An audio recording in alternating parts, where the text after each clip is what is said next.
अस्सलाम वालेकुम। Ehtesham here again. आज का हमारा टॉपिक टेक्सटाइल के हवाले से बहुत इंपॉर्टेंट टॉपिक है, broken needle and sharp tool control in textile industry. जितने भी हमारे कस्टमर्स हैं, जितने ब्रांड्स हैं, उनकी मैंडेटरी रिक्वायरमेंट है कि फैक्ट्री के अंदर जितने भी शार्प ऑब्जेक्ट्स हैं या नीडल्स हैं उनका कंप्लीट मैकेनिज़्म अवेलेबल हो, ताकि जो हमारे एंड कंज्यूमर है उन तक किसी किस्म का कोई उनको कोई प्रॉब्लम ना हो या किसी किस्म की उनको तकलीफ ना हो। तो फर्स्ट ऑफ़ ऑल हमें ये जानना ज़रूरी है कि शार्प ऑब्जेक्ट्स की डेफिनेशन क्या है और कौन कौन से ऑब्जेक्ट शार्प डेफिनेशन की में कवर होते हैं। तो सबसे पहला जो पार्ट है उसको हम दो हिस्सों में डिवाइड करते हैं। सबसे पहला पार्ट जो हमारा नीडल्स है, नीडल्स की अंडरस्टैंडिंग ज़रूरी है। जितनी भी टाइप की नीडल्स है उनको उस प्रेजेंटेशन में बताने का मकसद ये है कि ताकि अवेयरनेस क्रिएट हो सके कि टेक्सटाइल के अंदर कितने टाइप की नीडल यूज़ हो सकती हैं। इसमें मैंने कोशिश की है कि ज़्यादा से ज़्यादा को हम कवर कर सकूँ, लेकिन हो सकता है कि बहुत सारी और भी ऐसी नीडल्स हों जो उसका पार्ट हो जो उसमें कवर ना हो सके। मेजॉरिटी जो मशीन स्विंग नीडल्स हैं उसमें बहुत सारे नंबर्स होते हैं, डीबीज़ होती हैं, जो साइज़ होते हैं जो इस्तेमाल होते हैं। कंफर्टर मशीन्स के अंदर जो कंफर्टर नीडल्स होती हैं जिनका एग्जांपल पिक्चर मैंने आपको शो कर दी है। इसी तरह एम्ब्रॉयडरी मशीन्स के अंदर एम्ब्रॉयडरी की नीडल्स हैं जो इस्तेमाल की जाती हैं। सेम हमारे टैग गन इस्तेमाल होती है। टैग गन के अंदर मुख्तलिफ साइज़ की नीडल्स जो हैं वो इस्तेमाल की जाती हैं अकॉर्डिंग टू दी रिक्वायरमेंट। इसी तरह निटिंग हमारी मशीन्स हैं, निटिंग मशीन्स के अंदर भी हम मशीन्स को नीडल को यूज़ करते हैं। सेम यही नीडल ज़रूरी नहीं है कि हम इस नीडल्स को उस नीडिंग मशीन में इस्तेमाल कर सकें, बल्कि इन नीडल्स को हम नॉर्मली जो हमारे निटिंग की जो स्टिचिंग होती है उसके अंदर ऑल्टर के लिए भी इस्तेमाल कर सकते हैं। इसलिए इसका नीडल का डिस्कस करना ज़रूरी था। सेकेंड जो हैंड स्विंग नीडल है, बाजू का कुछ ऐसे ऑपरेशंस होते हैं गारमेंट्स के अंदर, टेक्सटाइल के अंदर, जहाँ हैंड स्विंग नीडल्स का इस्तेमाल भी किया जाता है। दूसरा टॉपिक है हमारे के नीडल्स के बाद जो हमारे शार्प ऑब्जेक्ट्स में कवर होता है that are tools. Different tools हैं जो हमारे गारमेंट्स में या होम टेक्सटाइल के अंदर इस्तेमाल किए जाते हैं, जिनको हम शार्प टूल्स की डेफिनेशन में लेते हैं। ऑल्टर के अंदर डेफिनेटली या जो लोग भी चेकिंग के अंदर मौजूद होते हैं उनके पास क्लिपर्स बड़ा कॉमन होता है जो वो यूज़ कर रहे होते हैं फॉर ट्रिमिंग और थ्रेडिंग। सीरियल्स बहुत कॉमनली यूज़ की जाती हैं कटिंग में और डिफरेंट डिपार्टमेंट्स के अंदर फॉर फैब्रिक कटिंग, और सैम्पल रूम के अंदर बहुत से सैम्पल्स बनाने के अंदर भी जो सीरियल्स हैं वो इस्तेमाल की जाती है। डिफरेंट साइज और डिफरेंट टाइम की सीरियल्स को इस्तेमाल किया जाता है। सीम रिपर जो है हमारा नॉर्मली ऑल्टर के लिए इस्तेमाल किया जाता है, जहाँ भी जो ऑल्ट्रेशन होती है वहाँ पर सीम रिपर का इस्तेमाल किया जाता है। Cutting straight type cutting machines के अंदर हम स्ट्रेट टाइप ब्लेड की यूज़ करते हैं, और इसी तरह जो दूसरे टाइप के जितने भी टाइप के ब्लेड्स हैं जिसको हम या कटर के तौर पे यूज़ करते हैं उनको वो तमाम शार्प टूल की डेफिनेशन में कवर होता है। अब हम बात करते हैं उन टूल्स की जो अदर दैन प्रोडक्शन फ्लोर्स में हम इस्तेमाल करते हैं। मेजॉरिटी जो वो मैकेनिक्स हैं या मेंटेनेंस डिपार्टमेंट है उन टूल्स को इस्तेमाल किया जाता है, वो भी शार्प ऑब्जेक्ट्स की डेफिनेशन में कवर की जाएंगी। उसमें स्क्रू ड्राइवर्स हैं, रिपेयर के टूल्स हैं जो नॉर्मली मैकेनिक्स जो हैं वो अपने पास रखते हैं। इसी तरह मैकेनिक्स के या जो मेंटेनेंस डिपार्टमेंट है या जो सिविल डिपार्टमेंट है वो भी अपने पास ड्रिल बिट या इलेक्ट्रिकल डिपार्टमेंट उनका मुख्तलिफ टाइप की बिट्स होती हैं जो उनके मैकेनिकल डिपार्टमेंट के अंदर या उनके बैग के अंदर मौजूद होती हैं, वो भी उनके शार्प टूल के ऑब्जेक्ट्स की डेफिनेशन में कवर होगा। सेम ट्विज़र है, ट्विज़र भी मेंटेनेंस डिपार्टमेंट के अंदर या नॉर्मली ऑपरेटर्स या मैकेनिक्स भी अपने पास रखते हैं ताकि वो धागा डालते हैं। हम बहुत सी जगहों पे हमने इंस्पेक्शंस या ऑडिट्स के दौरान ये भी देखा है कि जो बहुत से सेफ्टी ऑपरेटर्स हैं वो धागा डालने के लिए भी ट्विज़र को इस्तेमाल करते हैं, विच शुड बी कंट्रोल्ड, या उसको हम शार्प टूल की डेफिनेशन में कवर करेंगे। स्कार्फ पिन्स बड़ी कॉमन है जो हमारी फीमेल्स काम करती हैं डिपार्टमेंट के अंदर, वो ये हार्ड पिन्स को यूज़ कर रही होती हैं। इट्स वेरी डेंजरस, नॉर्मली ये गिर जाती हैं फ्लोर के ऊपर या ऑपरेट्स के अंदर भी चली जाती हैं, तो उनको कंट्रोल करने की बहुत ज़रूरी है कि शार्प पिन्स को या स्कार्फ पिन्स को चेंज किया जाए और इसका ऑल्टरनेटिव यूज़ किया जाए या प्लास्टिक पिन्स को इस्तेमाल किया जाए। जो अदर ऑफिस टूल्स हैं जो कि शार्प टूल की डेफिनेशन में आते हैं उसमें ऑफिस पिन्स हैं जो नॉर्मली हम ऑफिस में इस्तेमाल करते हैं, स्टेपल पिन्स हैं, सेफ्टी पिन्स हैं, सेम इसी तरह थंब पिन्स हैं जो हम अपने बोर्ड्स नोटिस वगैरह लगाने के लिए यूज़ करते हैं। मकसद ये है कि इस चीज़ को अगर हम डिफ़ाइन करें कि इसकी इंपॉर्टेंस क्यों है, वाई इट इज़ इम्पॉर्टेंट। तो उसका सबसे बड़ा बहुत सिंपल जवाब ये है कि जो भी हमारा एंड यूज़र है, इसको हम डेफिनेशन में अगर हम बात करते हैं, to eliminate accident to the end user due to the sharp item remaining the product. अगर प्रोडक्ट के अंदर ये शार्प ऑब्जेक्ट्स रह जाते हैं, मिसाल के तौर पर अगर नीडल का पार्ट रह जाता है, तो उसमें क्या होगा, जो हमारा एंड यूज़र है वो इससे इंजर्ड हो सकता है। और मुख्तलिफ कंट्रीज़ के अंदर, यूएस के अंदर, यूके के अंदर, वो उसको कोर्ट तक ये मैटर जा सकता है, जिससे ब्रांड्स की रेपुटेशन को भी ख़राब हो सकती है। और डेफिनेटली ब्रांड्स, डेफिनेटली हमसे being a supplier, it's our responsibility to ensure needle and sharp tool policy in our factories. Objective क्या है? ऑब्जेक्टिव ये है कि हमारी जो प्रोडक्ट हैं वो सेफ़ हों। सेकेंडली, जो हमारा एंड कंज्यूमर है वो सेफ़ हो। इसी तरह जो हमारे शार्प टूल्स ऑब्जेक्ट्स हम जो यूज़ किए जाते हैं उसको हम बाइंड कर सकें, उससे न सिर्फ हमारे जो इंश्योर हम जो वर्कर हैं उनको सिक्योर कर सकें, बल्कि एंड यूज़र को भी सिक्योर कर सकें। और इसी तरह इन तमाम चीज़ों को अगर किसी का नाम देंगे तो that is called safe working environment की डेफिनेशन में ये कवर होगा। रिक्वायरमेंट क्या है? सबसे पहले जब हम प्रोक्योरमेंट की बात करते हैं या स्टोरेज की बात करते हैं, तो जितनी भी नीडेड शार्प टूल्स हैं उनको स्टोर करना, लॉक एंड की होना बहुत ज़रूरी है। लॉक एंड की का मतलब जो भी आपकी स्टोर शार्प टूल्स या नीडल्स आएंगी, सबसे पहले आपके स्टिचिंग स्टोर्स के अंदर आएंगी। वहाँ पे आपका मेन स्टॉक होगा, main stock should be locked, और उसका लेजर मेंटेन होगा।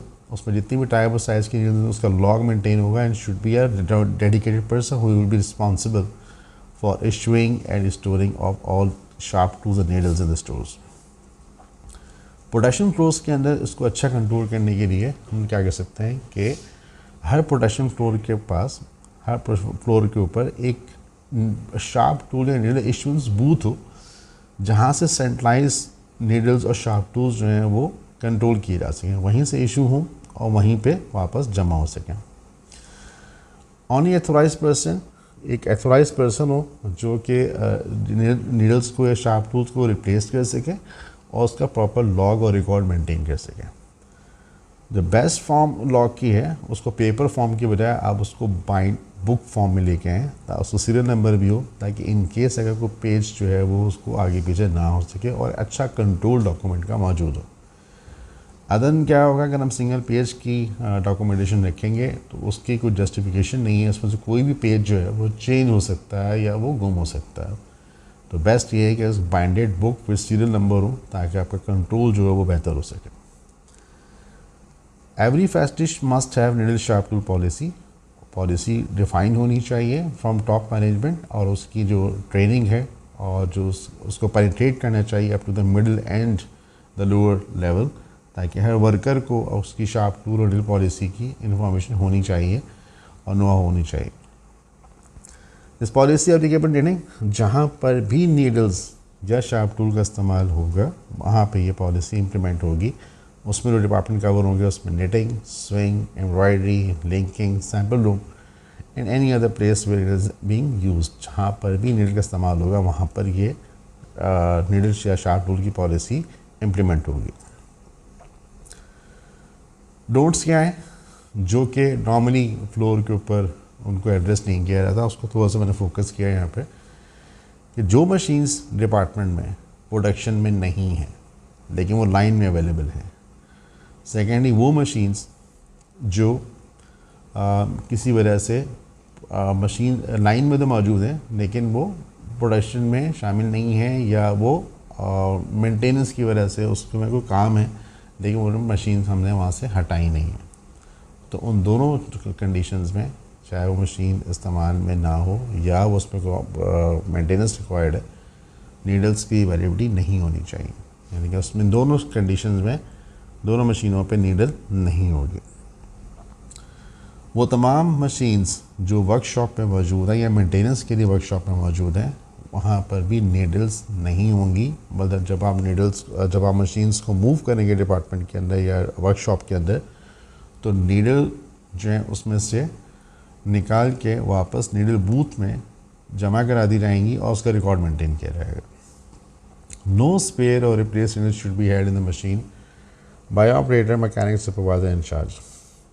ऑपरेटर्स को कंट्रोल करने की बहुत ज़्यादा ज़रूरत होती है। नॉर्मली ऑपरेटर्स क्या करते हैं कि अपनी सहूलियत के लिए वो बहुत सी ऑल्टरनेट यूज़ कर सकते हैं। मिसाल के तौर पे आप खुद से नीडल ला के अपने पास रख सकते हैं या उसका रिप्लेसमेंट अपने पास मौजूद रखते हैं ताकि उनका टाइम सेव हो सके। तो उसके लिए हमें कुछ एडमिनिस्ट्रेटिव कंट्रोल्स की ज़रूरत होती है। और सेकेंडली सुपरवाइज़र, जो लाइन सुपरवाइज़र है, उसका बहुत बड़ा इंपॉर्टेंट रोल है कि उस चीज़ को इंश्योर करे कि जो ऑपरेटर्स हैं उनके पास कोई एक्स्ट्रा नीडल्स अवेलेबल ना हो।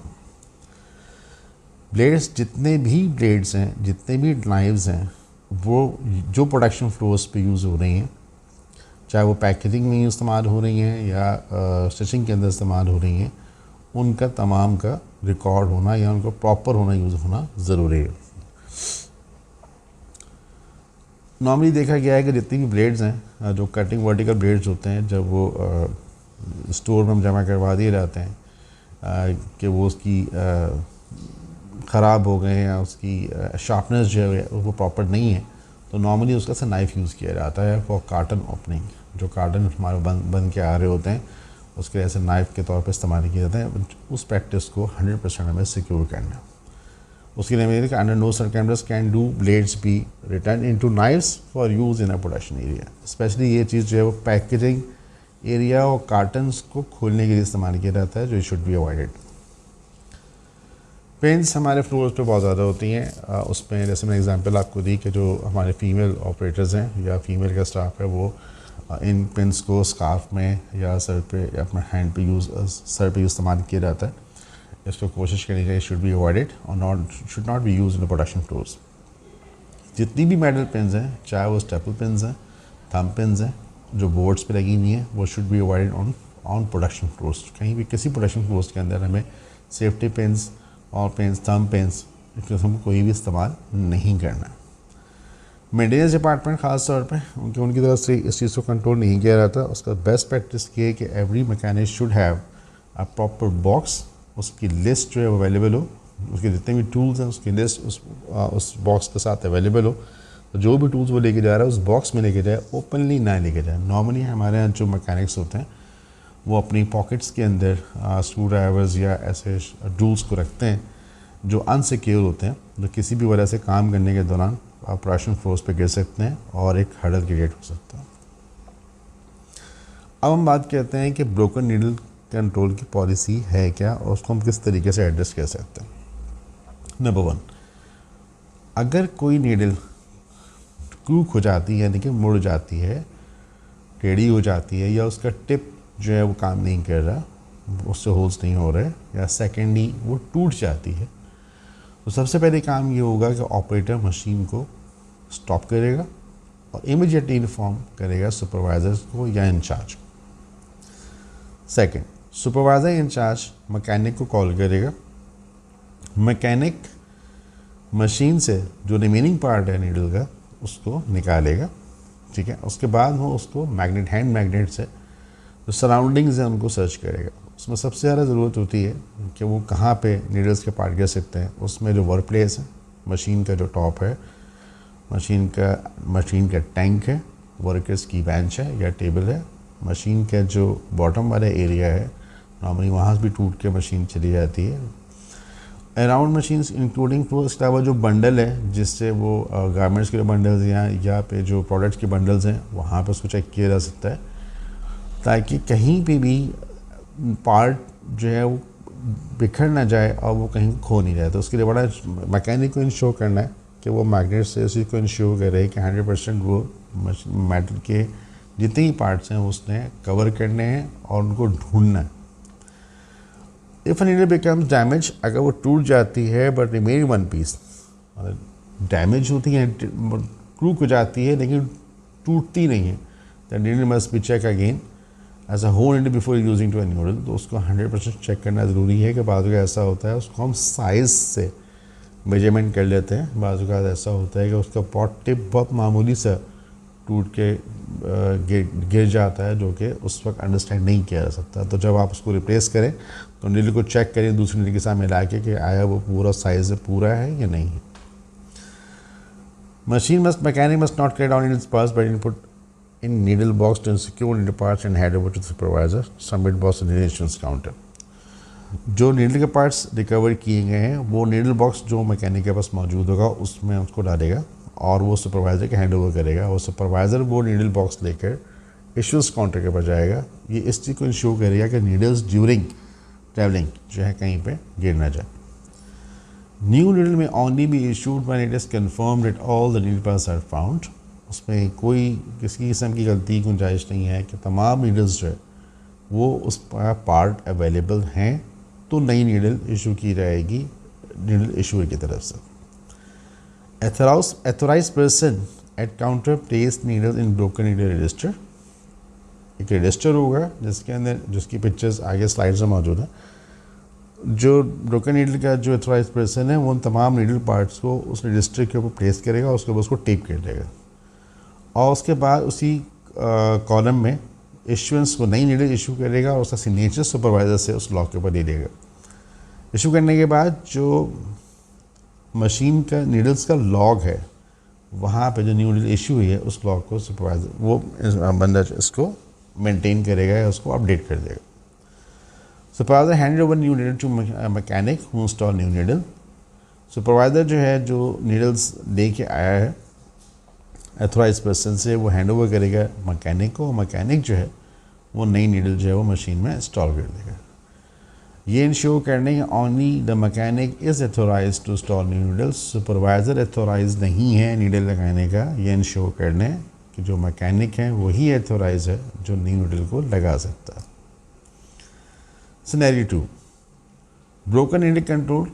Broken all pieces not found कि जब नीडल टूटी है उसके तमाम पीसेस जो हैं वो अवेलेबल नहीं हो सके हैं और इन केस अगर ऐसा हो तो फिर क्या किया जाए। The authorised person check running piece. जो भी एथोराइज्ड पर्सन है वो मैकेनिक है सुपरवाइज़र है वो सबसे पहले जिस पीस पे नीडल टूटी है उसको 100% श्योर करेंगे कि नीडल उस पीस में तो नहीं रह गई। Second, surrounding bundles. जो बंडल्स उस मशीन पर रखे हुए हैं सराउंडिंग में रखे हुए विद इन 3 मीटर्स उनको वो चेक करेगा वहाँ तो नहीं चलेगी विद मैग्नेट्स।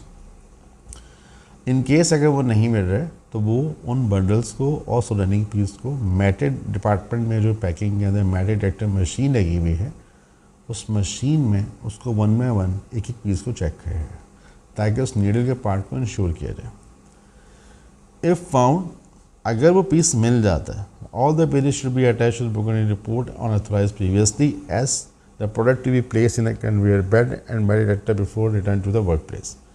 अगर वो नीडल पार्ट मिल जाता है तो प्रीवियस स्लाइड के अंदर जो प्रोसीजर है उसको फॉलो किया जाएगा कि तमाम पार्ट्स सुपरवाइज़र को दिए जाएंगे। सुपरवाइज़र नई नीडल जो है वो उस पार्ट्स के अगेंस्ट में इशू कर लेगा। If the all needle parts are still not found अगर नहीं मिलते हैं तमाम पीस तो अफेक्टेड पीस जिस पीस पे नीडल टूटा है इंक्लूडिंग सराउंडिंग बंडल्स और जो उसके साथ जो बाकी बंडल्स रखे हुए थे उसको मैटिक कंटेमिनेटेड बॉक्स के अंदर प्लेस कर दिया जाएगा। यानी इसलिए इंश्योर हो गया कि पीस मेटल का पार्ट हमें नहीं मिला और वो मेटल डिटेक्टर मशीन्स में भी डिटेक्ट नहीं हुआ। अब वो चीज़ सस्पिशियस हो गई तो सस्पिशियस पीस को हम क्या करेंगे मेटल कंटेमिनेटेड बॉक्स जो फ्लोर पे पैकेजिंग के साथ में अवेलेबल होता है नॉर्मली मेटल डिटेक्टर मशीन्स के बाहर रखा होता है उन तमाम पीसेस को हम उस मशीन में डाल देंगे और उसका लॉक जो है मेटल कंटेमिनेटेड पीस लॉक जो है उसको मेंटेन किया जाएगा कि किस डेट को कौन सा पीओ क्या आर्टिकल कितने पीसेस जो हैं वो उस बॉक्स में डाले गए। वो तमाम इन्फॉर्मेशन डालने के बाद जो है इन तमाम पीसेस को एनवायरनमेंट फ्रेंडली मैनर्स में डिस्ट्रॉय कर दिया जाएगा। The new needle is issued upon approval of QM। इन तमाम प्रोसेस के बाद और लॉग शीट को देखने के बाद जो क्वालिटी एश्योरेंस मैनेजर है उसके साइन के बाद न्यू नीडल जो है वो इशू होगी। Sharp tools. जितने भी शार्प टूल्स की जो हमने पहली स्लाइड्स देखी हैं जिनके तमाम डिफाइन कर दिया गया चाहे वो प्रोडक्शन फ्लोर्स हों ऑफिस हों उनको किस तरीके से हैंडल किया जाएगा। तो सुपरवाइज़र ने इंश्योर करना है कि जितनी भी सीजर्स हैं शार्प टूल्स हैं वो अटैच्ड हैं विद मशीन्स या वर्कर की बेंचेस के साथ ताकि किसी किस्म की वर्कर जो है उसकी सेफ्टी को इंश्योर किया जा सके। अगर फ्लोर पे ग्लास ऑब्जेक्ट्स मौजूद हैं और मिसाल के तौर पर जो ग्लास है या बॉटल है अगर वो टूट जाती है डैमेज हो जाती है ऑन प्रोडक्शन फ्लोर्स तो उस सेक्शन को सुपरवाइज़र जो है वो रनिंग प्रोडक्ट्स को इंश्योर करेगा उसको थॉरो चेक किया जाएगा ताकि फ्रैगमेंट और ब्रोकन ग्लास जो हैं उनके पीसेस को इंश्योर किया जाएगा प्रोडक्ट में ना जा सकें। अगर वो तमाम के तमाम प्रोडक्ट्स हमें नहीं मिलते हैं तो उन प्रोडक्ट को हम डिस्कार्ड कर देंगे और उस एरिया को हम दोबारा से साफ़ करेंगे, कॉर्डन ऑफ करेंगे और उसकी प्रॉपर क्लीनिंग करवाएंगे, ताकि ये इंश्योर हो सके कि जो ग्रास के पार्ट्स हैं वो प्रोडक्ट के अंदर ना जा सकें। ये अपने जहन में रख लें कि ग्रास के पार्ट्स को मेटल डिटेक्टर मशीन से पास नहीं कर सकते, इट्स नॉट मेटल, और उसको हम डिटेक्ट नहीं कर सकते। तो उसके बड़ी थॉरो इन्वेस्टिगेशन ज़रूरी है, क्योंकि जो ग्रास के पार्ट्स होते हैं वो ज़्यादा ख़तरनाक हो सकते हैं एज़ कम्पेयर टू नीडल, क्योंकि वो बहुत ज़्यादा शार्प हो सकते हैं। तो ये इंश्योर करना है कि आपके पास जितनी भी फ्लोर्स हैं उनके अंदर आप ग्लास के प्रोडक्ट्स को ना रखें। In case sharp tool is not working properly, damage, then the problem may extort requisition and submit to a sharp tool counter for replacement along with damaged all parts. अगर sharp tool, clipper, कैंची किसी वजह से काम नहीं कर पा रही या उसकी शार्पनेस में इशू आ गया है या वो डैमेज हो गए, in case of damage all the parts वो ज़रूरी है कि वो जो काउंटर पे लेके जाएंगे स्टोर रिक्विजिशन स्लिप के साथ, और ये तमाम डैमेज पार्ट्स वहाँ पे जमा होंगे और उसके बाद नया क्लिपर या नई कैंची जो है वो इशू की जाएगी। इन केस अगर डैमेज नहीं भी हैं, वर्किंग नहीं कर रहे हैं प्रॉपर, उनके शार्पनेस का इशू आ गया है, बोथ केसेस में आपको कंप्लीट पार्ट यानी कि जो कैंची है और जो क्लिपर है या जो भी शार्प ऑब्जेक्ट है वो आपने शार्प टूल काउंटर पे लेके जाना है और वहाँ से उसको रिप्लेस होगा। Sharp tool is to replace damage sharp tool in a sharp tool record box, और उसके बाद जो है वो रिकॉर्ड को अपडेट करेगा। जो लॉग अवेलेबल है जिसमें तमाम जो लेजर मौजूद है उनके बेसिस का उनको अपडेट किया जाएगा और उसके बाद नया शार्प टूल जो है वो इशू कर दिया जाएगा। Department retain sharp tool record at least 12 months. जो जितने भी शार्प टूल, जो ब्रोकन शार्प टूल्स हैं या ख़राब शार्प टूल्स हैं, उनका रिकॉर्ड जो है वो 12 महीने तक रखा जाएगा। उसके बाद ये इन्वायरमेंट फ्रेंडली मैनर में डिस्ट्रॉय कर दिया जाएगा। इस प्रेजेंटेशन में इस स्लाइड के अंदर आपको थोड़ा सा ये बताने की कोशिश की गई है कि आपका जो नीडल का रिकॉर्ड है वो बुक बाइंड में हो, ठीक है। उसकी जैसे एग्जांपल मैं आपको दे रहा हूँ कि नीडल रिकॉर्ड DB16 ये उसका बुक है, बाहर की साइड है बुक की, और ये उसकी तो सेकंड पिक्चर है, ये इसकी अंदर की साइड है। इसको हम कहेंगे रिकॉर्ड। रिकॉर्ड के अंदर आप देखते हैं कि इन्फॉर्मेशन कौन कौन सी है, उसमें डेट है, टाइम है, उसके बाद जो है वो ऑपरेटर का नाम है जिसकी मशीन के ऊपर जो है, मशीन की टाइप कौन सी है, जिसके ऊपर ऑल पार्ट्स मिल गए हैं या नहीं मिले हैं, उसके बाद सुपरवाइज़र के साइन है। ये जो नीडल के पार्ट्स लगे हुए हैं ये उस पर लगेंगे जब वो सुपरवाइज़र मशीन बूथ पे नीडल को लेके आएगा। जो अथोराइज पर्सन है वो नीडल्स को उसको प्लेस करेगा, सुपरवाइज़र से साइन लेगा और उसके बाद नई नीडल को इशू किया जाएगा। ये स्टॉक कार्ड जिसकी हम बात कर रहे थे प्रेजेंटेशन में, ये स्टॉक कार्ड बुक है जिसमें हर नीडल का स्टॉक अवेलेबल होता है कि उस डेट में जो जो नीडल्स टूटी हैं वो इसमें मेंशन होंगी, एक या दो जो नीडल्स हैं, और वो एट द डे एंड वो बैलेंस जो है वो टैली होना चाहिए विद फिजिकल रिकॉर्ड।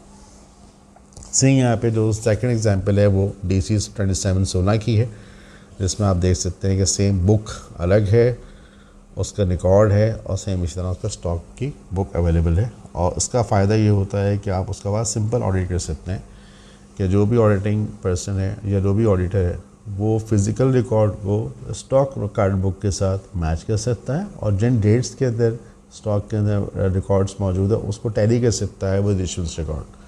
ये दोनों रिकॉर्ड आपका टैली होना चाहिए, फिजिकल रिकॉर्ड आपका बैलेंस होना चाहिए। तो इसका मतलब आपका रिकॉर्ड और फिजिकल बैलेंस अपडेट है, is and everything is okay. Second है इसमें कटिंग ब्लेड। तो शार्प टूल्स अगर ख़राब हो जाते हैं, मिसाल वर्टिकल ब्लेड्स हैं, उनकी बुक भी बाइंडेड फॉर्म में होगी विद सीरियल नंबर। ये उसकी बाहर वाली साइड है। सेकंड साइड पिक्चर के अंदर आप देख सकते हैं कि जो ब्लेड्स हैं वो उसमें पेस्ट कर दिए गए हैं ताकि उनका मिस यूज़ ना हो। उसका same stock card book sharp tools की अवेलेबल है। नीचे साइड में आप देख सकते हैं कि शार्प टूल क्लिपर का रिकॉर्ड है, सेम उस तरह बुक बनाई गई है। बुक के साथ जो है ये उसके सेकंड पिक्चर के अंदर आप देख सकते हैं कि ब्रोकन या शार्प टूल जो रिकॉर्ड है उसमें जो ब्रोकन या जो इसकी शार्पनेस ख़राब हो गई है वो क्लिपर इसके ऊपर प्लेस कर दिए गए विद नेम जिसके कार्ड पे थे डेट के साथ, और आगे क्लिपर का स्टॉक रिकॉर्ड अवेलेबल है जिससे आप उसको टैली कर सकते हैं। हमने ऊपर बूथ की बात की थी कि हर प्रोडक्शन फ्लोर के ऊपर needle and sharp issues booth होना चाहिए। उसकी पिक्चर यहाँ पे शो की गई है वो किस टाइप का हम बना सकते हैं। सेकंड पिक्चर के अंदर मेन स्टॉक पे लॉक एंड की, जो आपका एसेसरी स्टोर है जहाँ पे तमाम मेन शार्प टूल्स या एसेसरी या नीडल्स मौजूद हैं। उस तरह आप मेन स्टॉक को रख के उसको लॉक एंड की रखेंगे, अथॉराइज पर्सन के पास उसका की अवेलेबल होंगी। ये सेग्रीगेशन ऑफ शार्प टूल्स है। आप इस तरीके से स्टोर में उसको कटिंग ब्लेड्स हैं, क्लिपर्स हैं, बाकी शार्प टूल्स हैं, उनको आप स्टॉक किस तरीके से मेंटेन करेंगे। वहाँ पे एग्जांपल हमें दी थी है कि कोई आउट ऑफ ऑर्डर मशीन है या नॉट इन यूज़ मशीन है तो उसकी नीडल्स भी मशीन पे होना इस बात की अलामत है कि शार्प आपकी नीडल पॉलिसी इम्प्लीमेंटेड नहीं है। तो आप इसको इंश्योर करेंगे कि जो भी मशीन आउट ऑफ ऑर्डर है या उन पे इन यूज़ नहीं है, उनके नीडल्स अवेलेबल नहीं होंगी। ये कंटेमिनेटेड पीस का बॉक्स है। जब आपके नीडल पार्ट नहीं मिलता तो आपने तमाम पीसेस को मेडिएटर मशीन के गुजारने के बाद इस कंटेमिनेटेड बॉक्स के अंदर डाल देना। शार्प पे गुड प्रैक्टिस करना है, देखने का आपके जो सीज़र है और जो क्लिपर है उसको हम इस तरीके से बाइंड कर सकते हैं। नीचे वाली स्लाइड जो है वो गुड प्रैक्टिस में शामिल है, जो कि आप जो मेटल की वायर है उसको आप यूज़ कर सकते हैं। वो बाइंड होगी विद मशीन के साथ जो है आप उसको परमानेंटली बाइंड कर देंगे क्लिपर को, और वो ये आप बॉक्स बना के या इवन एक जो पॉली बैग है उसके अंदर इसको रख सकते हैं विद रिकॉर्ड। तो उससे फ़ायदा ये होगा कि आपको उसको डेली इशुएंस या रिकॉर्ड का मेंटेन नहीं पड़ना है। जब वो इशू होगा या ख़राब होगा तो यहाँ से रिप्लेस होगा। और this is all about for today's session और क्यूडी regarding sharp tool and needle control. Thank you very much.